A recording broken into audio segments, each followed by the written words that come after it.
Negara India dan Pakistan memang tak pernah bisa benar-benar akur hingga kini. Nyatanya, beberapa waktu lalu keduanya sempat berseteru hingga melaksanakan perang modern hingga terjadi pertumpahan darah. Tentu saja kejadian ini membuat mata seluruh dunia memperhatikan tingkah laku keduanya. Dua negara ini memang ditakdirkan menjadi seteru abadi, layaknya Korea Utara dan Korea Selatan. Tahu akan hal ini, India mengirim pasukan ke Gurdaspur untuk merebut kembali Kashmir. Sempat mereda, perang dahsyat kembali terjadi pada tahun 1965 antar keduanya.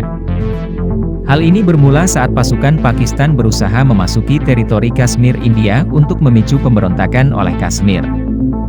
Rencana ini gagal, dan penyusup dapat ditemukan, sehingga India membalas hal ini.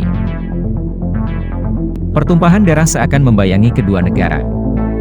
Namun dalam hal ini, Pakistan terdesak karena kalah dalam kekuatan militer.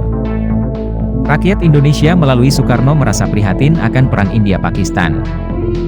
Bagaimana tidak, Pakistan dan India adalah sahabat dekat Indonesia. Apalagi, pemimpin kedua negara saat itu Jawaharlal Nehru dan Muhammad Ali Bogra, beserta Soekarno dan Ali Sastro Amidjojo, ikut mempelopori terbentuknya Konferensi Asia Afrika. Soekarno kemudian memerintahkan satuan kapal selam Korps Hiu Kencana TNI Angkatan Laut untuk segera berlayar menuju Pakistan. Maka dipersiapkanlah kapal selam RI Nagarangsang dan RI Bramasta bersenjata lengkap. Kedua kapal selam itu diperintahkan untuk segera berlayar menuju Karachi. Jalur pelayaran mereka pun harus menghindari rute pelayaran kapal niaga. Misi ini dinamai Gugus Tugas X. Tujuan utama Gugus Tugas X ialah membantu negara Pakistan yang saat itu sedang diserbu oleh India. Namun misi utamanya ialah meredam peperangan agar tak berlangsung lagi antar kedua negara.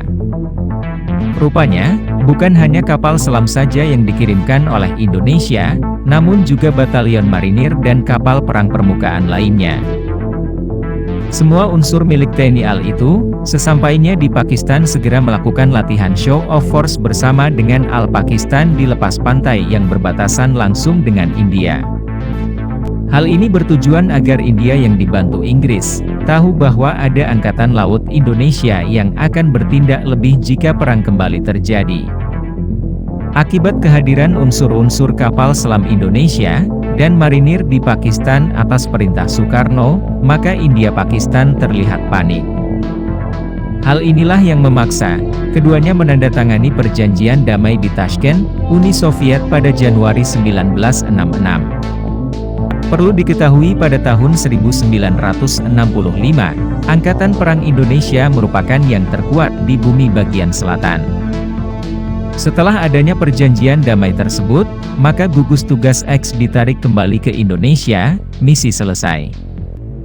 Berkat bantuan dari Indonesia, maka Presiden Pakistan saat itu, Ayub Khan memberikan penghormatan atas jasa Presiden Soekarno. Untuk jasa Soekarno, Pakistan pada saat itu, menamai salah satu jalan dan sebuah area bazar bernama Soekarno Square Hyber Bazaar di Pakistan.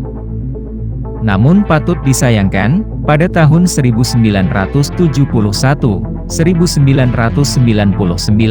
dan sekarang, konflik antar India-Pakistan mulai mencuat lagi hingga saat ini. Beginilah kisah TNI Angkatan Laut kita Indonesia, yang pada saat itu terkuat di bumi bagian selatan. Sekian, dan terima kasih.